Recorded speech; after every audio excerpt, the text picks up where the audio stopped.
This is a Can Touch This video review. Today we're looking at Strip Designer, and I'm joined by Anthony. Hello. Russell. Hey. Gavin. Hello. I'm Sean, and this is the app. It's a application that allows you to take your own photos and maps and make a comic out of them. What you do is you can have your own strips like this, or you can actually start with a new strip. These are different templates that you have down here. You can include anything between 1 and 4 photos in your template. So we'll just click on that one. As you can see, it gives you the options here for all of the different ones.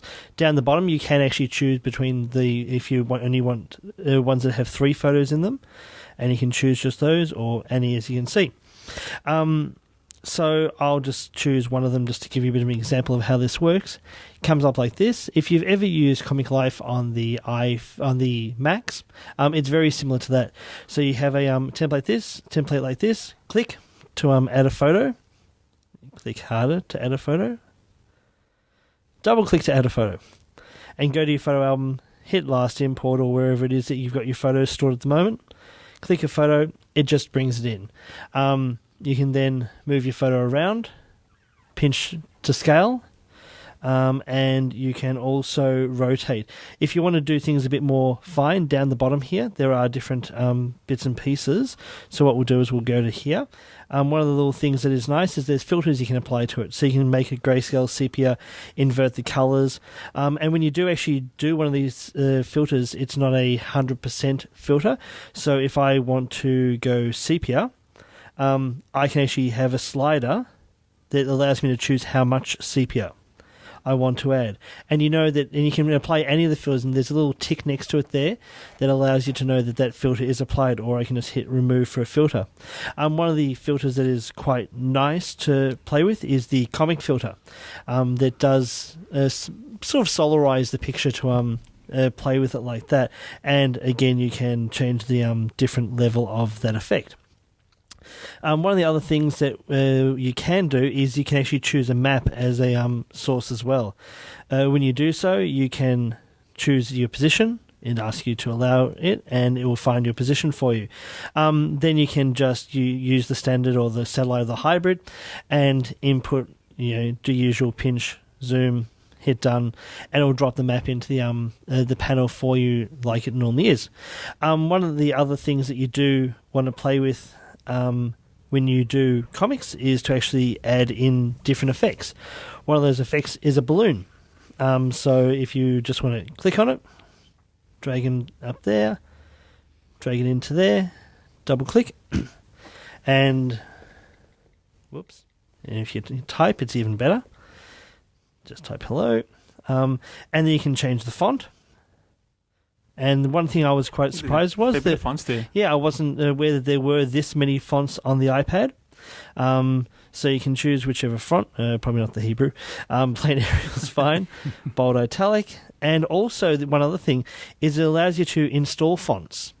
It recommends a place called Blambot and Font Squirrel, which has many free fonts, and there are a fair few there. So how does it get them onto the iPad?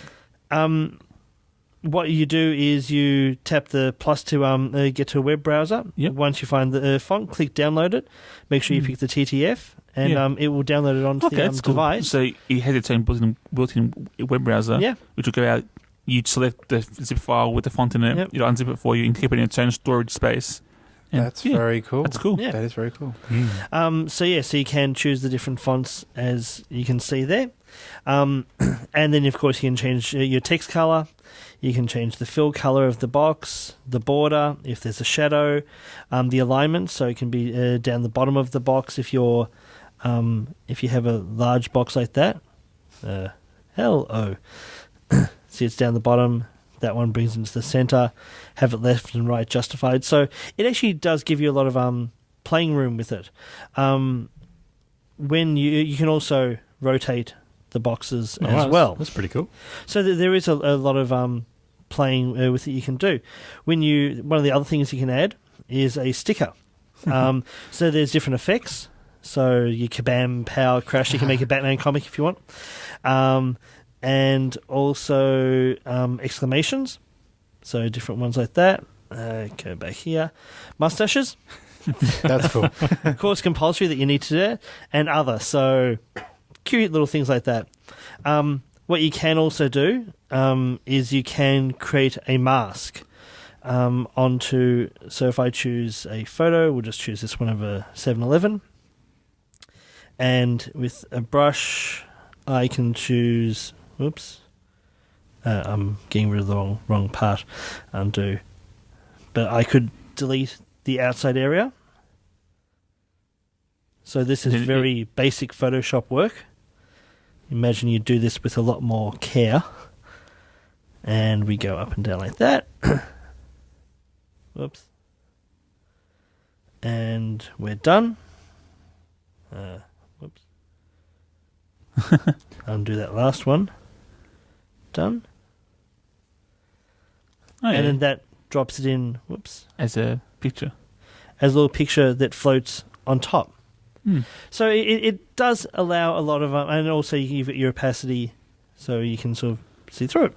And add a little drop shadow behind it if you want to.